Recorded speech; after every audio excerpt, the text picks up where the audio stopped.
श्री शिवाय नमस्तुभ्यम। दोस्तों, हर हर महादेव। एक बार पुनः स्वागत है आपका आपके अपने चैनल शिव महापुराण में। दोस्तों, मुझे बहुत बताते हुए खुशी होती है जब मैं आपके कमेंट्स पढ़ती हूँ। आप मेरा वीडियो देख रहे हैं श्रद्धा के साथ, आप जो उसमें उपाय बताए जाते हैं वह कर रहे हैं, साथ में जो फ़ायदा होता है उसके बारे में भी मुझसे चर्चा कर रहे हैं। आप कुछ बातें पूछते हैं, मैं कोशिश करती हूँ आपके पूरे प्रश्नों का उत्तर देने की। कुछ प्रश्न का उत्तर नहीं दे पाती हूँ, टाइम नहीं मिल पाता है, समय का अभाव है। आप उस बात को अन्यथा ना लें। आप लोगों में से बहुत सारे लोगों ने कमेंट्स करके कहा कि हमें धनतेरस का पूजन कैसे करते हैं ये बताइए, आप इसके ऊपर एक वीडियो बनाइए। मैं आप लोगों की गुजारिश पर धनतेरस की पूजन कैसे की जाए, साथ ही साथ बहुत सारी धनतेरस से संबंधित बातें, जैसे किस भगवान की पूजन की जाती है और क्यों, इसका क्या फल होता है, इस दिन कितने दीपक लगाना चाहिए, साथ में धनतेरस को ऐसी क्या वस्तु खरीदे जो हमारे लिए, हमारे घर के लिए समृद्धि कारक हो। बहुत सारी बातें होती हैं, छोटे छोटे से उपाय मैं बताने वाली हूँ इस वीडियो को। लेकिन आप इस वीडियो को शुरू से अंत तक अवश्य देखें। ये वीडियो थोड़ा लंबा हो सकता है, आप पेशेंस रखिए और पूरा वीडियो देखें, क्योंकि यदि आप बीच में से स्किप कर देते हैं तो शायद कुछ ऐसी जानकारी जो आपको अच्छी लगे या जिससे आपको फ़ायदा हो वह निकल सकती है, या एंड में कुछ ऐसी जानकारी जो आपके लिए रह जाए तो आपको शायद वो फल ना मिल पाए, उसका फ़ायदा ना हो पाए। इसलिए आप यह वीडियो शुरू से अंत तक अवश्य देखें। साथ ही अपने कमेंट्स में जय माँ लक्ष्मी ना भूलें, लिखना ना भूलें। दोस्तों, हम हिंदुओं में एक खास बात तो होती ही है, हम अपने सभी त्योहारों को बहुत ही उत्साह और उमंग से मनाते हैं, पूरी श्रद्धा से, पूरी भक्ति से जुट जाते हैं हर त्यौहार को मनाने के लिए।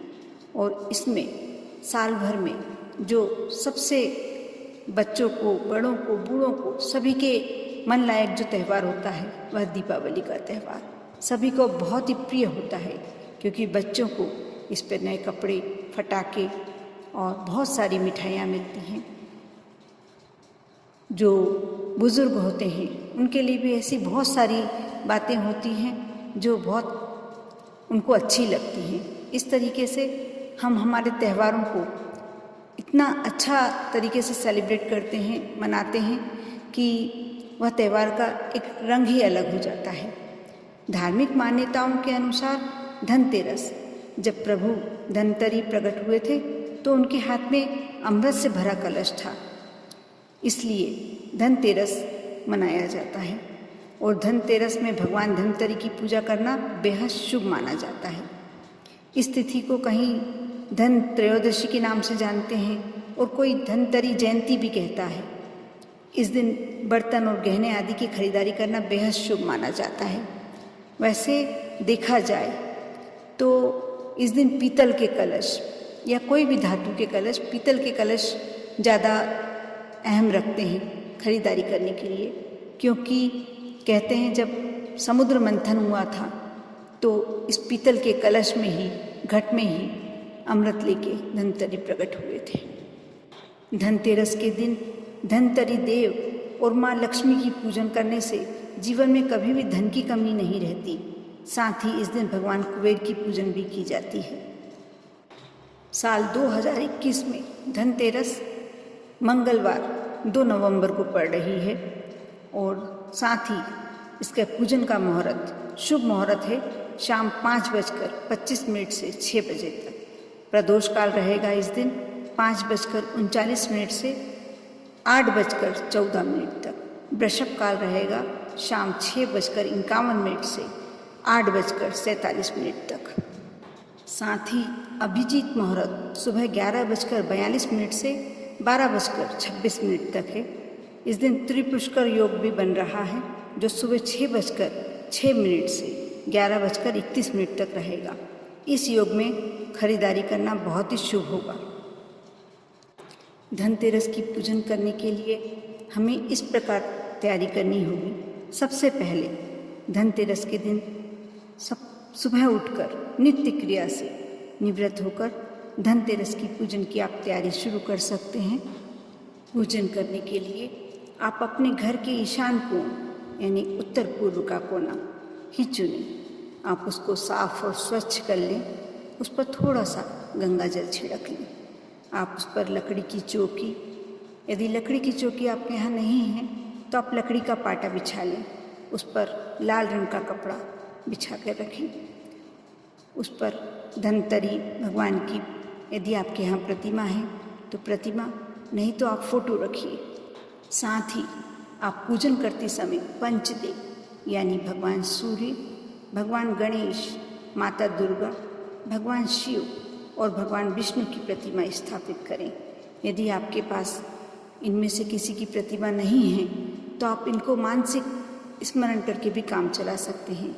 आप उसके लिए एक सुपारी वहाँ रख दें उस देव के नाम से जिस देव के यहाँ आपके यहाँ प्रतिमा नहीं है। दोस्तों, जब शाम के समय धनतेरस की पूजन का शुभ मुहूर्त हो, आप पूरा परिवार, सभी परिजन मिलकर एकत्रित हो जाएं और जो चौकी पर आपने लाल कपड़ा बिछा के रखा हुआ था उस पर गंगा जल छिड़क कर और भगवान धनवंतरी और माता महालक्ष्मी, भगवान कुबेर की प्रतिमा और फोटो स्थापित करें। भगवान के सामने देसी घी का दीपक, धूप और अगरबत्ती लगाएं। अब सभी देवी देवताओं जो आपने स्थापित किए हैं लाल पुष्प अर्पित करें, गुलाब अर्पित करें। अब जिस भी धातु या बर्तन आपने जो भी ज्वेलरी वगैरह जो भी खरीदा है उसे चौकी पर रखें। लक्ष्मी स्तोत्र, लक्ष्मी चालीसा, लक्ष्मी यंत्र, कुबेर यंत्र और कुबेर स्तोत्र जो भी आप कर सकते हैं इनमें से वह पाठ करें।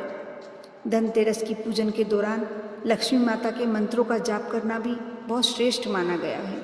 मिठाई का भोग लगाएं, माफ़ी मांगें। सबसे बड़ा इसमें मुख्य काम होता है हम क्षमा मांगें। जब भी हम कोई पूजन करते हैं दोस्तों, तो हमें ये ध्यान अवश्य रखना चाहिए, जब हमारी पूजन का समापन होता है तो हमें क्षमा मांगना चाहिए अनजाने में हुई गलतियों के लिए। क्योंकि हम कितनी भी अच्छी पूजन करें, कितनी भी सोच विचार के करें, कुछ ना कुछ गलती हमसे हो ही जाती है। और हम जब इसके लिए क्षमा मांग लेते हैं तो प्रभु सब स्वीकार कर लेते हैं। आप 13 दीपक तेल के लगाएं, लंबी बाती के। यह आप घर के हर कोने में और घर के बाहर रख दें। जो आपने घी का दीपक लगाया था वह वहीं रखा रहने दें और उससे भगवान कुबेर, माता लक्ष्मी और धनवंतरी की आरती उतारें। उसमें कपूर अवश्य डालें। कपूर डालने से आरती पूर्ण होती है। दोस्तों, इस प्रकार आपकी यह पूजा तो संपन्न हो गई, लेकिन बिना कथा सुने कहते हैं कि पूजन पूरी नहीं होती है। मैं आपको इसमें एक कथा कहने जा रही हूँ धनतेरस की। आप यदि वह सुनते हैं तो आपको अनेक फल प्राप्त होगा इस पूजन का। हरिवंश पुराण के अनुसार विष्णु के अंश हैं देववेद धनवंतरी। बोलते हैं कि जो धनवंतरी थे वह विष्णु के ही अंश थे, ऐसा उल्लेख है शास्त्रों में। मैं वो कथा सुनाने जा रही हूँ, आप ध्यान से सुने। धनतेरस की पौराणिक कथा इस प्रकार है। कहा जाता है कि एक समय भगवान विष्णु मृत्युलोक में विचरण करने निकले। तब लक्ष्मी जी ने भी उनसे साथ चलने का आग्रह किया। तब विष्णु जी ने कहा कि यदि मैं जो तुम्हें बात कहूँगा अगर वैसा ही मानो तो फिर चलो। तब लक्ष्मी जी ने उनकी बात मान ली और भगवान विष्णु के साथ भूमंडल पर आ गई। कुछ देर बाद एक जगह पर पहुंचकर भगवान विष्णु ने लक्ष्मी जी से कहा कि जब तक मैं ना आऊं तुम यहाँ ठहरो, मैं दक्षिण दिशा की ओर जा रहा हूँ, तुम उधर मत आना। विष्णु जी के जाने पर लक्ष्मी जी के मन में कौतूहल जागा कि आखिर दक्षिण दिशा में ऐसा क्या रहस्य है जो मुझे मना किया गया है और भगवान स्वयं चले गए। लक्ष्मी जी से रहा ना गया और जैसे ही भगवान आगे बढ़े, लक्ष्मी जी भी पीछे पीछे चल पड़ी। कुछ ही आगे जाने पर उन्हें सरसों का खेत दिखाई दिया जिसमें खूब फूल लगे थे। सरसों की शोभा देखकर वह मंत्रमुग्ध हो गई और फूल तोड़कर अपना श्रृंगार करने के बाद आगे बढ़ी। आगे जाने पर एक गन्ने के खेत से लक्ष्मी जी गन्ना तोड़कर रस चूसने लगी। उसी क्षण विष्णु जी आए और यह देख लक्ष्मी जी पर नाराज होकर उन्हें श्राप दे दिया कि मैंने तुम्हें इधर आने का मना किया था, पर तुमने ना मानी और किसान की चोरी का अपराध कर बैठी। अब तुम इस अपराध का जुर्म में किसान की 12 वर्ष तक सेवा करो। ऐसा कहकर भगवान विष्णु उन्हें छोड़कर क्षीर सागर चले गए। तब लक्ष्मी जी उस गरीब किसान के घर रहने लगी। एक दिन लक्ष्मी जी ने उस किसान की पत्नी से कहा कि तुम स्नान कर पहले मेरी बनाई गई इस देवी लक्ष्मी का पूजा करो, फिर रसोई बनाना, तब तुम जो मांगोगी वही मिलेगा। किसान की पत्नी ने ऐसा ही किया। पूजा के प्रभाव और लक्ष्मी की कृपा से किसान का घर दूसरे ही दिन अन्न, धन, रत्न, स्वर्ण आदि से भर गया। लक्ष्मी जी ने किसान को धन धान्य से पूर्ण कर दिया। किसान के 12 वर्ष बड़े आनंद से कट गए। फिर 12 वर्ष बाद लक्ष्मी जी के जाने के लिए समय आ गया।